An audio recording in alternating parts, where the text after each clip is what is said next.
Hi everyone, welcome to the talk. It's about making retro 2D games with Unity. So if you're in the wrong room, you can just leave now.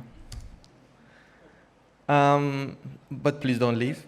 My name is Aidin. I'm a software engineer. I've been making games for about 10 years now. I've been teaching in Iran's National Game Dev Institute for 7 years. I've been doing consulting for, I don't know where that 4 is coming from, but just regular consulting. Maybe, I don't know. Okay. So these are pictures of some of my games. I honestly don't know how many games I've made so far. I've made games from AAA, AA mostly, Steam games to mobile premium games to hyper casual games, way before Unity actually. Some of them are native stuff, everything. So I'm good, I think. So first of all, I want to thank Unity for this opportunity for the talk.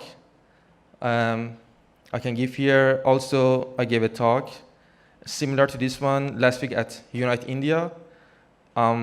It was a great opportunity to see the country, to see the culture, to see the people, the food especially. So who is this talk for? This talk is not so much beginner friendly. We won't be teaching Unity here. This is an upper intermediate, upper beginner, lower intermediate kind of thing. It's mostly aimed to people who want to make games, hopefully, because from what I understood from Unite last week, most of you are making apps with Unity, mostly AR and VR stuff, but maybe make games with Unity, I don't know. It also can be used to make games. So it's very interesting to me. I haven't seen so many Unity developers that are not making games. So we will not be teaching basics here.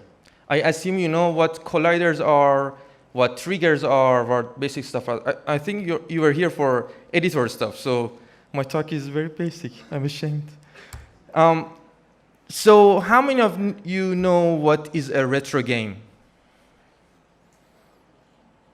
About 1/3. Okay. So retro games or retro gaming is about playing games from systems that are counted as obsolete or discontinued, like older games with older graphics. I was having coffee yesterday on the couch somewhere here, and some guy asked about my talk. I told him I like to make retro stuff with Unity, and he said, "Why we have like very good RTX graphics nowadays, but people play like Minecraft with them?" So we will address that thing here too. Just added this morning. Retro gaming is a very big thing actually. A lot of people are actually still playing games like this. Even for some of them is nostalgic, but for some of them it is not. I see people liking pixel art games that are like very young. They were not born yet in like 80s or 90s, but they like pixel art games. Some like the aesthetics. And there are still even people making games for those consoles right now. I was in Germany 2017. I saw people making games for Sega Genesis right now. They buy and sell older stuff right now. I wanted to show some examples of the games we are trying to, or the looks we are trying to recreate with Unity right now. I brought some example games here. First one is Katana Zero. Have anyone played this? So as you can see, it has pixel art aesthetics, but also has new and modern features added to it, like lighting systems. Older systems didn't have lighting. For some of you that you may not know, older systems didn't even have hard drives. So lighting system is so fancy. Another game is The Messenger. The funny thing about this game is that, spoiler alert, so hold your ears if you don't want to know, like this guy. It changes the graphic style like midway through the game. So you're playing in the 8-bit era, and you find the master, and he changes the graphics, and everything is 16-bit now. I think it's a perfect example for this talk is this game. It's also very long. Like, I think I played like 13 hours or something. I think I don't need to introduce this one. And the best game ever created is this game, obviously. I'm sure you are not laughing sarcastically, but this is my game called Zolgahdr. It's available on Steam. We are trying to learn how to make... I think I shouldn't have put my game after all those great games, right? It's so degrading. Okay, just the trailer.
Thank you. Thank you. It was actually made by a team of 5 guys. I'm just one of them. I'm not saying I was the programmer. It's very interesting. So who did the programming? Maybe watch this a couple more times, right? No? Okay. I actually love this game very much. Oh, now you're working. So, big question here. Why use Unity, which is a 3D engine, and there are some Unity guys here that would attack me. Why use Unity to make a 3D game, to make a 2D game, rather than a 2D dedicated engine? I want to know your answers. What do you think one would use Unity to make 2D games, especially a retro one, who is the complete opposite of what Unity is trying to push? They're pushing, HDRP, realistic lighting, and we are making some big chunky pixels. So why Unity? What do you think? Okay, he's saying accessibility and other systems that Unity provide, like particle systems. Like with some engines, you have to write your particles in text and run the game, see how your text is turned out to be. So it's kind of not that intuitive. So yes, any other thoughts? Right. That's another good thing. I should update my slides just right now and relaunch it to add this. Because there are a lot of comments on forum posts or Slack overflow or Unity's forums or Unity answers or anywhere.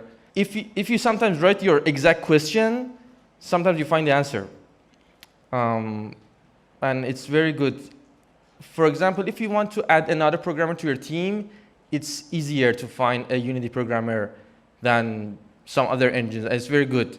Sometimes mid-development, you may lose your programmer, or you want to add another programmer, sometimes post-launch, when their contract is over. you want to find someone to do some, like, I don't know, updates, DLCs, port to other consoles. So I think it was the best point, but it's not in my slides. Anyway, you should do the Unity talks next year. I like this one the most, and I put it on the top, because sometimes Unity is getting updated ahead of time. So before some X technology is announced, because they know a lot of people are using Unity, they talk with Unity team, and they start implementing stuff just before releasing it. So when the hardware is released, you already have the support. For example, probably I would think for next generation consoles, they may be already implementing like support for next PlayStation, next Xbox. So another point is to use a 3D engine is 2.5D games. You know, games that are working in 2D environments, you can go forward or backward in Z-axis, but the objects are 3D. Like in some Mario games, like New Super Mario series, the objects are 3D, the coins are 3D, the Mario himself is 3D, but the gameplay-wise, it's a 2D game. So if I want to use if I would use a 2D engine, I wouldn't be able to achieve that. Modern day retro, like if you want to have like 3D lighting with normal maps and stuff like this, or deferred lighting, it's supported in Unity by default. And now, I think it's about a year, they have their own 2D dedicated lighting. And it's very good and much more performant than having a 3D light. See how I'm showing you a 3D light? There's no 2D lights in the 3D world. Another point is the editor. Some frameworks or engines actually don't have an editor. But I like Unity editor, so if you may, it's good too.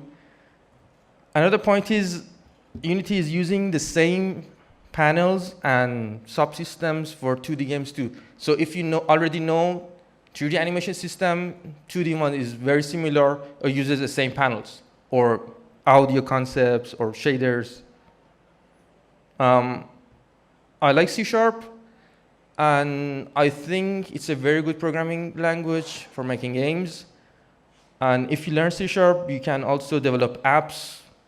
I don't know, ASP.NET stuff, MVC. And it's heavily in development.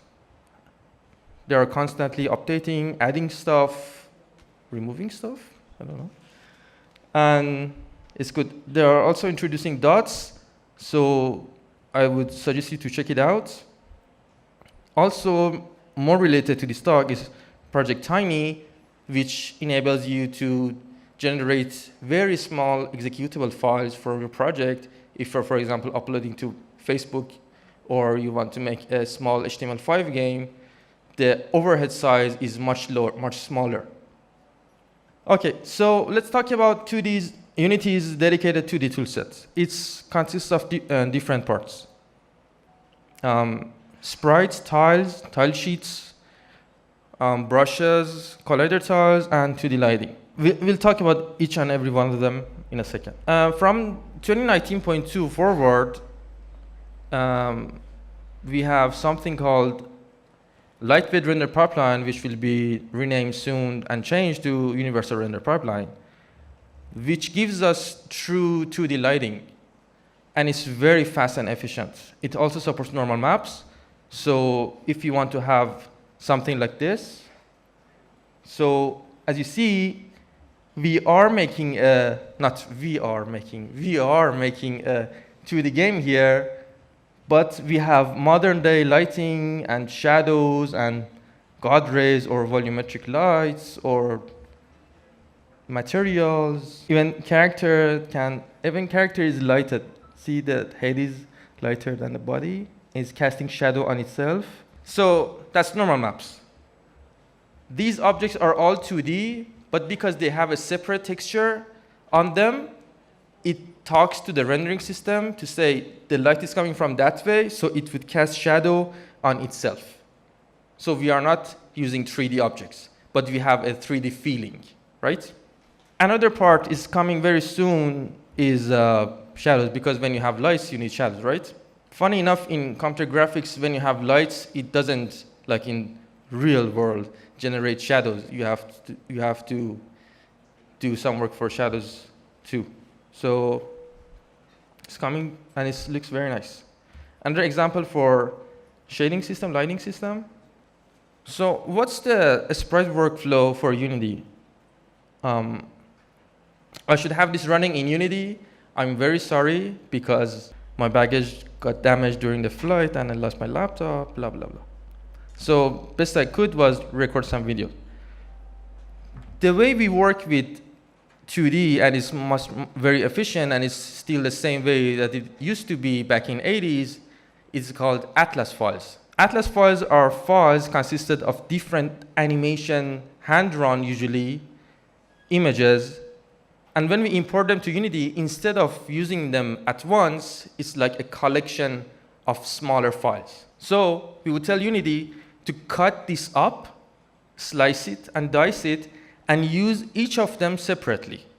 So if my character has a run animation of like 30 frames, I wouldn't be loading 30 different files. I would just load a 2048 by 2048 image just once, and use different portions of it when character is running, right? It's the exact same technique used in 80s, like in Nintendo Entertainment System, NES era, forward, making 2D games, because it's very efficient. Do you know what would be the problem of loading like 20 different images rather than having one big file and slicing it up? Because we have less overhead if we change files because of changing of materials, changing the GPU pipeline. Before this, we had to use quads and slap files on them and cut this in code, which was not that nice. There are two different ways making retro games in Unity or in general. One is using a physics system like this one that Unity has. It's an implementation of Box 2D, which is a very famous 2D engine, 2D physics engine. And the other one is not using physics at all and do everything manually or by raycast. So it depends on the look you're looking for, you can choose either of them. If your character, like the video of my game I showed you previously, has very tight movement, if you let go of your keyboard or your controller, you want it to stand instantly, or you want to have in control of movements of everything like bullets or characters all the time, you can't really rely on physics system always. Physics are best used when you want to have some simulation, like in an Angry Birds game. You want to throw, sadly, a bird through some crates and see what happens. You don't want to calculate it. You don't have certain expectations. You want to see how it would be simulated. But if you have certain expectations of how your game should exactly work, maybe using raycast would be better rather than fighting with the physics system every time. But if you want to go with raycast, please read Unity's manual, because there are some stuff you should do to avoid losing performance. Like each object with the collider moving should have a rigid body or stuff like that. Just read the manual. I didn't. I learned it the hard way. Don't do that. Animation system is the same too. It uses the same animation system Unity uses for 3D, which is frame by frame. There is another package currently in preview in Package Manager to have rigged character animations in Unity. So you would have bones in your character and have them animated by the bones and have deformation and stuff like that, right?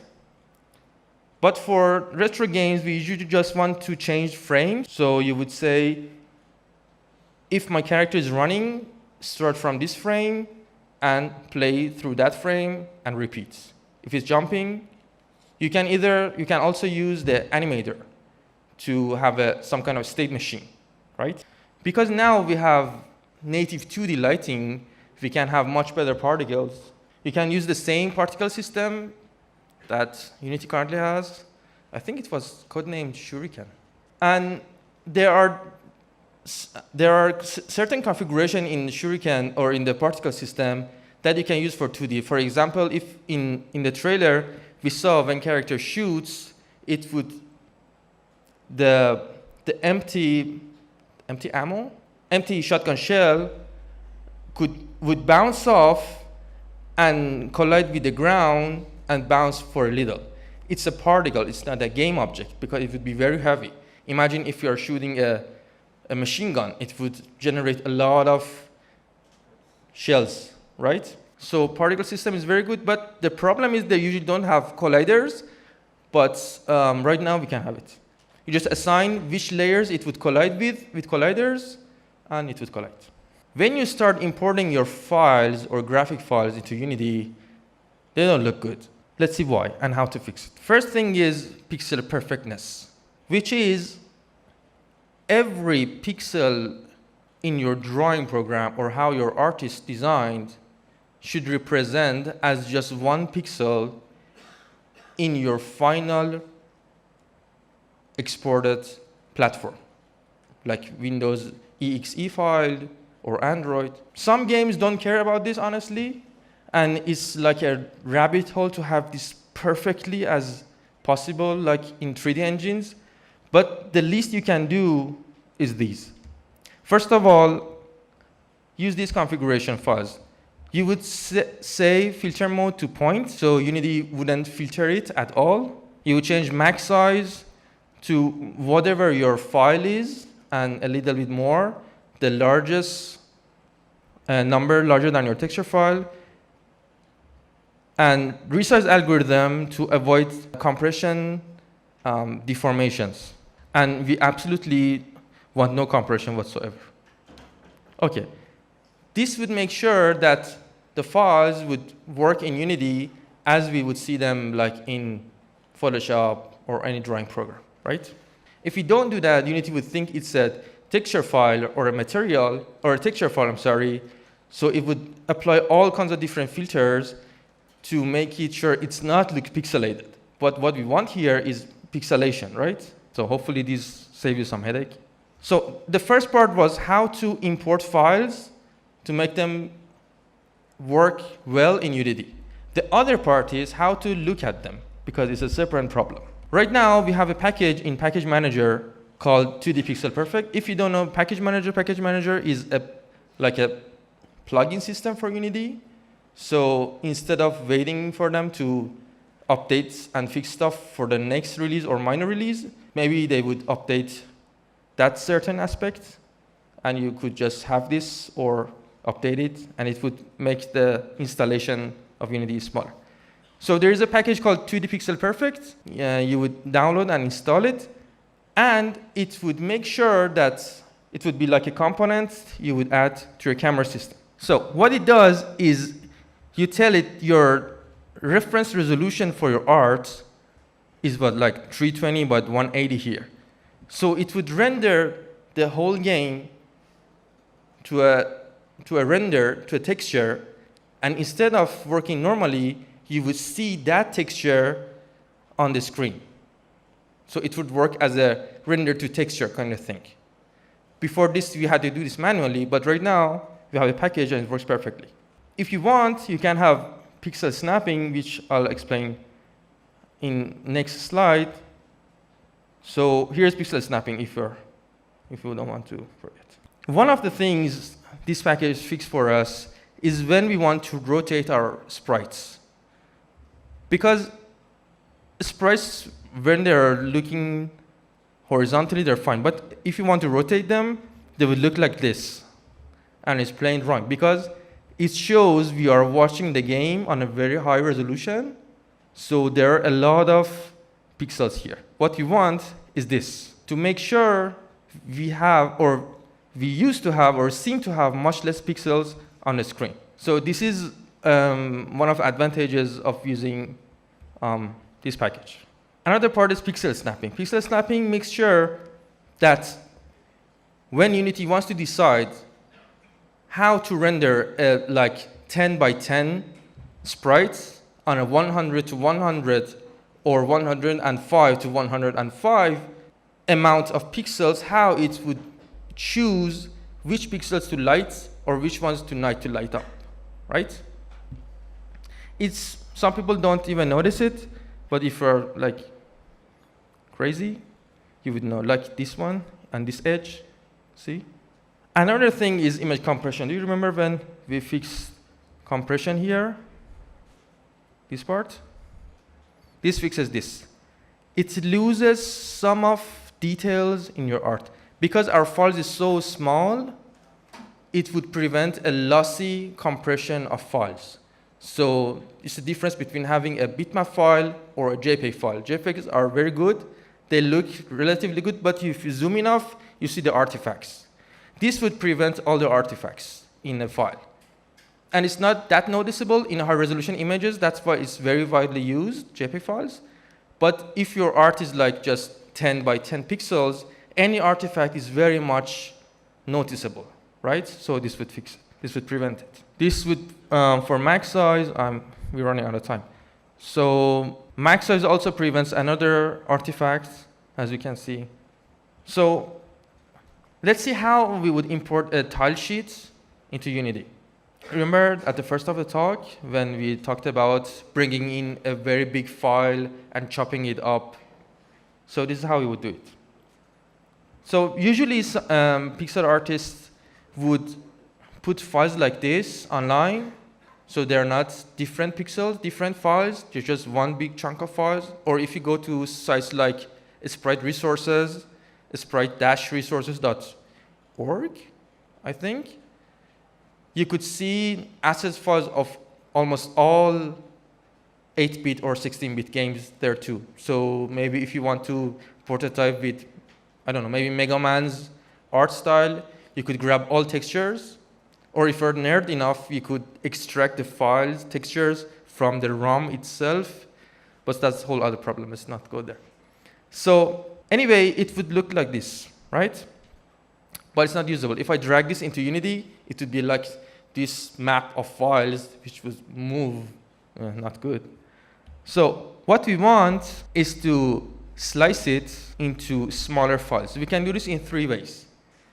First is automatic, and the way it works is that Unity looks at alpha map of the file and tries to dissect the objects around the alpha channel, right? The other part, the other versions of importing Atlas files or spreadsheets is you tell Unity how many columns and rows these files has. So it would count, it would cut based on this. Or you would say the number of it. Now, our big single file is compiled or composited into a lot of these smaller files. See, it's 16 by 16. So it was either cell size, cell count, or automatic. Now we can use brushes to paint levels. So now we can have brushes. Now that we have brushes in Unity to paint these tiles. So you could draw your map very easily. It's built in Unity. You don't need to buy or download some assets. So you could have different types of brushes. If you want to draw a big chunk, have a square brush, or if you want to have some random tiles scattered around, if you're making a very big level and don't want to do everything by hand, or different kind of brushes. And good thing is it's completely open source. You could read the codes and make your own brushes as well. Maybe your game needs certain kind of brush.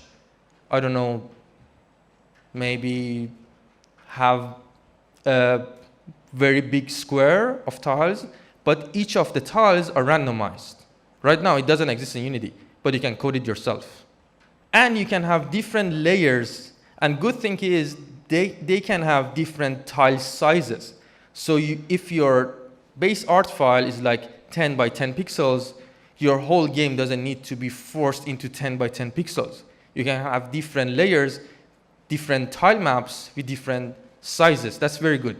For example, our base tile here is 10 by 10, but we made another layer, tile map layer on top of it with a bigger size. See, it's about like twice in width and twice in height. If it wasn't like this, I had to make sure I put the top right side of the plant there and choose the other tile and choose the other. But if I have a bigger size, I can just put them as I want to.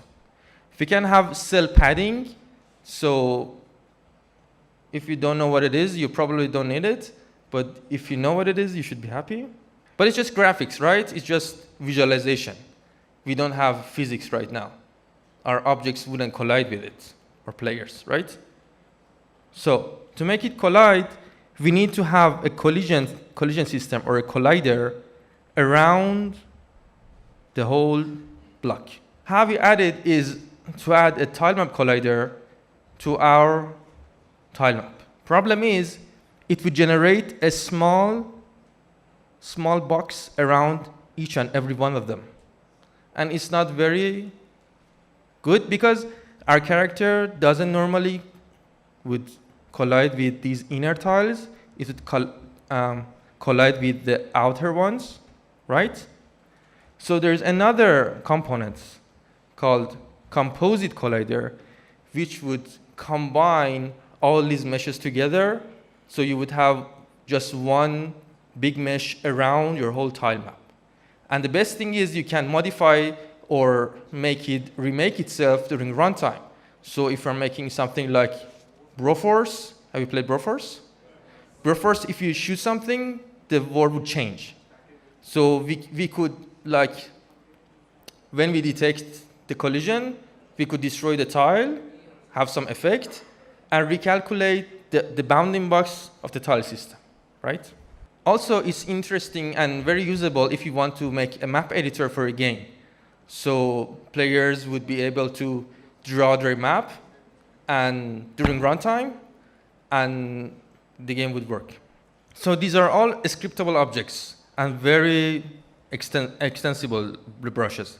There's another package on Unity's GitHub page called 2D Extras.